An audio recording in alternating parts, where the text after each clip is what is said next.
கடைக்கு வந்த பெண்ணிடம் சில்மிஷம் செய்த மளிகை கடை உரிமையாளர் கைது.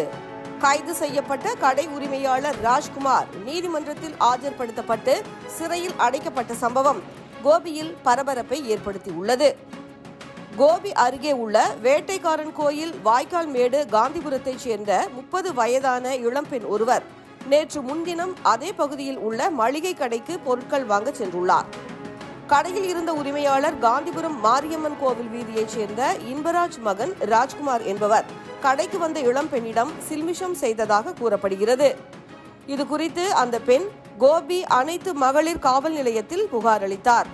புகாரின் அடிப்படையில் வழக்கு பதிவு செய்த கோபி அனைத்து மகளிர் காவல் நிலைய போலீசார் மளிகை கடை உரிமையாளர் ராஜ்குமாரை கைது செய்து விசாரணை நடத்தினர்.